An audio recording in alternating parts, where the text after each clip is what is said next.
my name is Gillian and welcome to my TUS talk. So today I'm going to be looking at how we can improve our communication skills so we can have better relationships in the workplace.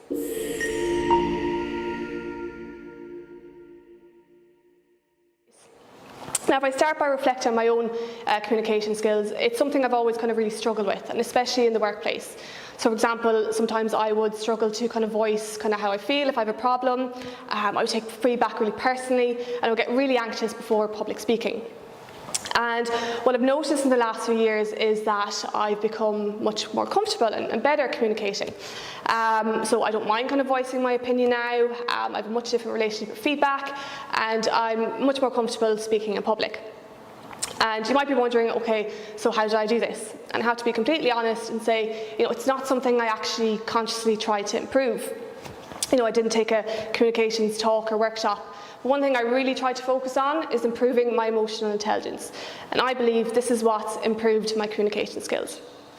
The link between emotional intelligence and your ability to communicate has been studied extensively in the research, and especially in the workplace. For example, there was a study done in 2014 by Nico Leck et al.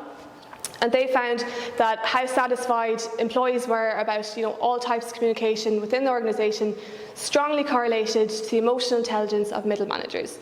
So it's really important that we kind of dive into this kind of topic further, and especially if you're a manager. Now, you kind of might ask, okay, so what is emotional intelligence? And very simply, it's our ability to identify, to understand, and to regulate our emotions. And it covers key areas such as self-awareness, self-regulation, motivation, social skills, and empathy. And so what I'm going to do in this talk is I'm going to go through 4 areas of how we can use our emotional intelligence to improve how we communicate. So what I hope you get from this talk is that you get a bit more awareness around the topic. You kind of get a chance to self-reflect on where your own skill set's at, but you also get to take away practical tools that you can use in your everyday life. So the first topic I'm going to focus on is how we can use our self-awareness to gain a better understanding of our communication styles, especially when we're in a conflict situation.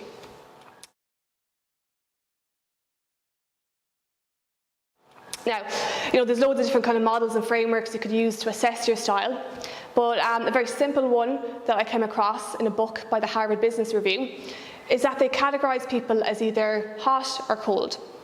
So say, for example, you're kind of having an argument with an employee. If I was a hot person, I'd be raising my voice, I'd be getting angry and getting aggressive. So if I was a cold person, I mightn't be saying that at all, or I could be making a passive-aggressive comment, or my body language would be quite closed off. And what they suggest is, in order to kind of resolve the conflict, you need to find the optimal temperature. So if you're too hot, you need to kind of cool yourself down. If you're too cold, you need to warm yourself up. And why this is important is because we're in that kind of hot and cold extremity. Neither of those are constructive, and we need to have communication being constructive. And I suppose what you can kind of do with this tool is you can kind of self-reflect and see where you are, and we're all going to fall into either a hot or cold category. And from there, you can make a conscious decision about how you're going to respond next time you find yourself in that conflict scenario. And then a tool to, I suppose, manage both is emotion regulation. And that's the next topic I'm going to talk about. So how we can use emotion regulation to improve how we communicate. Now, so when we find ourselves in that hot or cold scenario, our emotions, they're really high, we're very reactive, so it makes sense that we need to kind of cool ourselves down. And this is important, especially in the workplace, because it actually affects our quality of our relationships with others. And in the workplace, emotional regulation falls into how we regulate ourselves as well as others. For the purpose of today's talk, I just want to give you a tool on how to regulate your own emotions. And again, there's lots of different kind of tools out there, but a very simple one I wanted to use, which I don't think is used enough. It's very simply putting your feelings into words. So the research refers to this as affect labeling. And there was a paper done by Tor and Lieberman in 2018, and they actually reported that a study scanned people's brains while they're going through this process, and it actually showed that when they put their feelings into words, the activity in the emotional side of the brain, the amygdala, decreased, and the activity in the logical part of the brain, the prefrontal cortex, increases. And it makes sense, because if we kind of had to stop and pause and say, okay, what am I feeling? Am I angry? Am I sad? Am I embarrassed? We have to find words, we're thinking, so we're engaging that rational part of the brain. And I know sometimes it can be very hard to find the words, so if you are struggling with your vocabulary, you can use something like a feelings wheel just to kind of give you a bit more kind of extension of your vocabulary. And one thing that I suppose this is a very easy tool to use. You can maybe use it mid-conversation. You don't have to say it or even write it down, you can just think it. But you can also kind of use this when you step away from the conversation.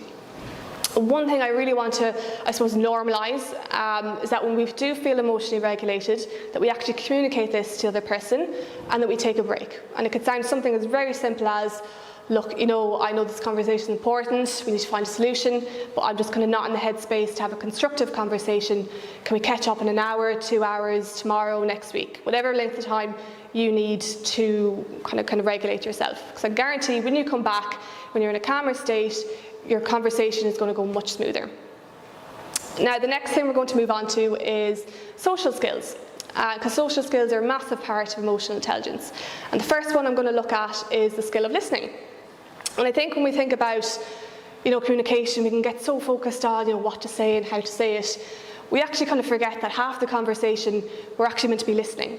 And I think what the problem is in many conversations is that when we're listening, we're not really listening to actually understand what the other person's saying.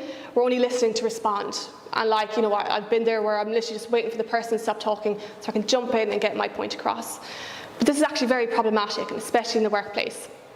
For example, there was a study done by Lloyd et al. In 2015, and they found that the employees' perception of how well their manager listened to them actually affected their emotional health. So if they didn't feel like they were being listened to by their manager, they were more likely to feel emotional exhaustion. And not just that, if they felt they were being listened to, they're more likely to kind of go that extra mile for the company and less likely to leave. So it's definitely an important skill set we need to zone in on, especially if we're a manager. Now, I think a big thing we can use when we're trying to improve that skill is that we use empathy when we listen. And empathy is a massive part of emotional intelligence. And it's simply like, can you put yourselves in the other person's shoes? Can you kind of put aside what you're feeling, and can you see that person's point of view? And a little kind of tip when you're kind of doing this is, as well, is that you kind of practice summarising what that person's saying. Because one, when we do that, we're using our logical part of the brain, the prefrontal cortex, to kind of find the words to, summarise the conversation. So you probably won't be as emotionally reactive. But also, when you actually, repeat what someone's saying, from their point of view, they're going to feel like they're going to be heard, validated, and you're probably going to have a better conversation. So now, moving on to the last social skill is a tool on speaking. And if there's anything I would love to take away from today's talk, is this tool on speaking. And essentially, it's a form of behaviour-based feedback. And it kind of provides you like a framework of what to say and what not to say when you're communicating with someone. Now, to explain this, I'm going to use this diagram.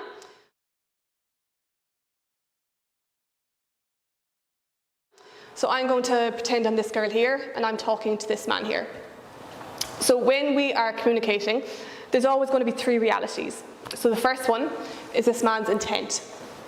So what is his intentions for the conversation? What is his motivation? And this is only something he will know, because I'm not in this person's head. And the second reality is behaviour. So what are actually the words that are said? What are the actions that have happened? And we will both witness this. Now, what's important to point about this is that this is factual in nature. It's not someone's opinion or an assumption that they've made about why someone has done something. It's, if a third party was looking at this, how would they describe as what's happened? And the last reality is impact. So as a result of the behaviour, how has this impacted me? How do I feel? What are my responses? And again, only I will understand this because this man's on my head. So when we're communicating, we'll each only know 2 out of the 3 realities.